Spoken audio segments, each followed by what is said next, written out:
Epic Chef is a story-driven cooking adventure that is charming and fun on so many levels, and I think you need to know about it. Hello, you gorgeous human being of the world, it's Miss Bubbles, and today I'm gonna make you figure out if Epic Chef is worth your bubbly cash or not. Now let's start by briefly covering the story. You play as Zest, a quirky human who managed to get his hands on a land in Ambrosia, and he is so proud and happy to get to finally make a name for himself. But little does he know that the land he so happily bought happens to be haunted. Knowing this, residents in Ambrosia freak out when they find out that he bought that land because of all the bad things that they have been hearing happening in it before. However, you still insist as Zest on seeing the land for yourself and find this massive farming area, a golem, and a mansion. Now, Ambrosia is known for its culinary excellence, and soon enough you will start to get yourself in some trouble here and there. Now, Zest is a very funny character with a very weird mixed sense of humor. Sometimes it's very light and quirky, and then he shifts to more dark humor with a little bit of naughtiness in there. But I actually really enjoyed everything that he had to say, and I really did laugh every time I heard him say something weird or quirky, and I was like, did you just really say that? Now, as you spend more days in the mansion, you start to experience firsthand the rumors you heard about it being haunted, and you try to solve the mystery behind it, which may or may not get you into even more trouble.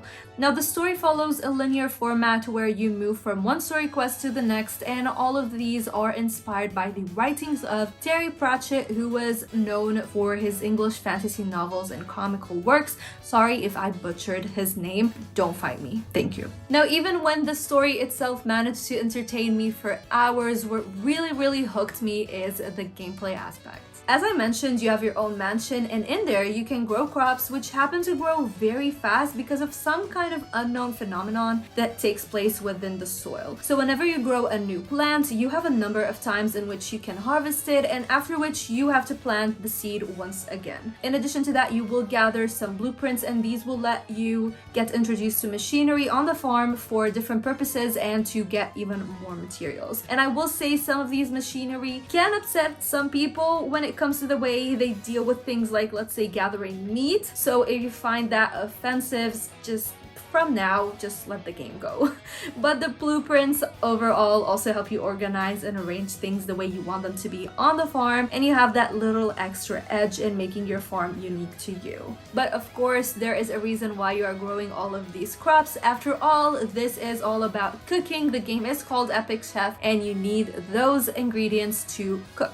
Now, the cooking mechanic can be a little bit tricky at first, but with a little bit of patience and by referring to your journal, you will learn how to cook unique dishes. Now, some of these dishes you cook, you can eat at home, and there are different activities that you can take as well that will help you increase your chef level. So let's talk a little bit about the cooking so I can maybe give you some tips in case you want to get into the game, because as I said, it is a little bit tricky and I would love to help you with that. And that way I can also explain the gameplay for you and you can decide if this games for you. So you cook meals for either yourself or to win chef duels to make a name for yourself. When you are in a duel, there are different prerequisites that you need to reach so you can win the competition and keep progressing through the story. The ingredients that we talked about have different flavors and properties. Flavors fall into vigor, spirit, and sophistication, while properties range between land, sea, animal, veggies, mixed, and magic. And you also have something called aroma, and which is like the smell of the dish, and then you will soon get introduced to sauces, all of which help you win competitions. The higher the aroma of a dish is, the bigger the guarantee is for the judge to try your dish first. This can be taken to your advantage because let's say you get to let the judge taste your meal first, you can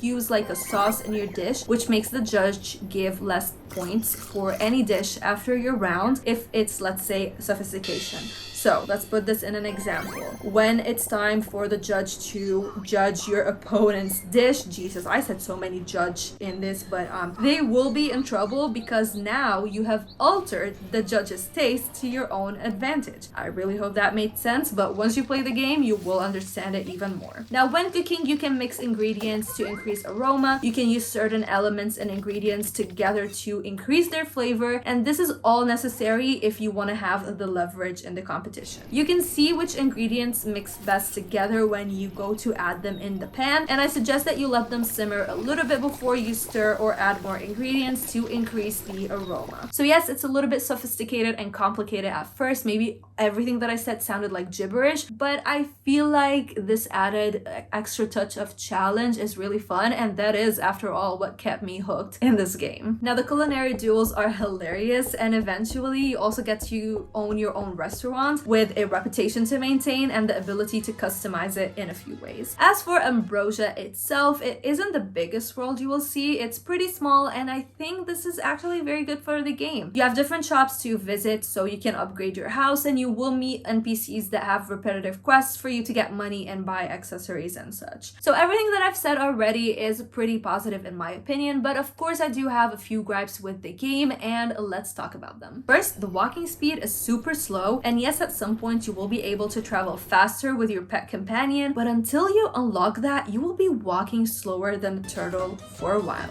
Also, your inventory space will fill up super quick, especially because items do not stack, so this will have you running back and forth to your farm and using various chests to make sure that you always have space for new ingredients and items, and the machinery you unlock just keeps getting bigger and bigger, and it was insane. The machines are massive. I know that sounds majestic to some people, but to me, it just made customizing my farm a little bit tedious. Now, as I mentioned, Ambrosia, the world that you are going to, is pretty small, but I think it is what makes the Switch port just perform chef's kiss really well. Now, for the visuals themselves, the characters have some kind of blocky style to them, and when they talk, they have like the funniest animations ever. I honestly welcome the visual art style that the developers were going for. Like, I really liked it, and I think it was very funny and cute and quirky in its own way. It has a mix of Dragon Quest builders and swords and magic and stuff vibes, and the colors are very vibrant, and they looked amazing on the Nintendo Switch OLED. One little downfall though is some clipping that you might see with the camera when you talk to NPCs, but that was not that frequent,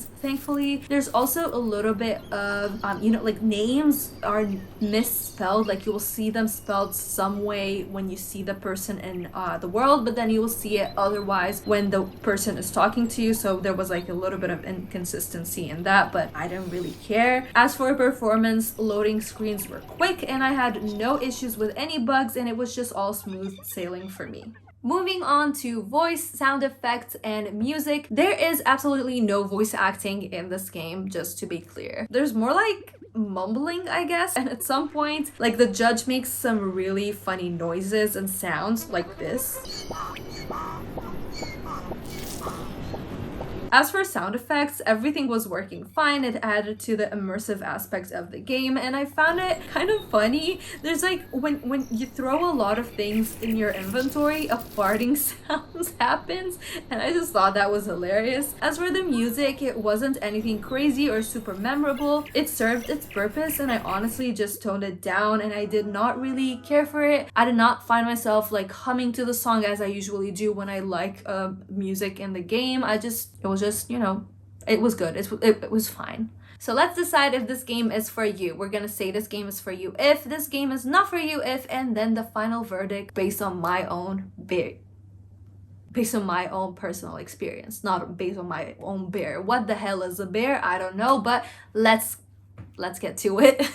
Now, this game is for you if you have been looking for a cooking RPG, which is a genre we lack on the Nintendo Switch and other consoles in general. It is also for you if you want a more linear story and you're looking to get into the farming/cooking sim genre, but you feel a little bit intimidated by the more complex titles. But if you are already familiar with the genre and you just want something that has less things to worry about, this game is gonna be absolutely awesome for you. But this game is absolutely not for you if you are here thinking this is another Stardew Valley or Rune Factory or Story of Seasons. Like, no. This is not what this game is about. The social aspect in here is almost absent, apart from the quests. So meaning you can't just go, you know, get married, make babies, and like, you know, do the typical things that you do in games like Stardew Valley. Also, if you want to unlock many skills and have plenty of activities like mining, this is not available here as well. So make sure you know what you're expecting. Oh, go. And if you get easily offended, please skip this game. As for my verdict, I actually loved my time with this game. It was a breath of fresh air that I really needed at the time that I was playing. I enjoyed the smaller town, the linear and hilarious storyline, and just in general how the game just doesn't seem to take itself seriously whatsoever. And when I come to think of the gameplay time to the value ratio, I think the pricing is 100% fair and well deserved. But enough about me. What do you think? Are you going to buy Epic Chef, or did you get it before, and what did you think of it? And if you enjoyed this video, make sure to squish the like and subscribe button so I can see your gorgeous self again. And if you want to see me again, like maybe if you want to, go, come on, what are you waiting for? Of course, thank you to my Patreons for going out of the way to make sure that videos like this are possible, and a shout out to Justin and Faye. If you want your name to be in here like everybody else's and you want other very cool perks as well, check out my Patreon page. I think you would like it. As always, stay bubbly, stay positive, and I will see your gorgeous self in the next one. Bye!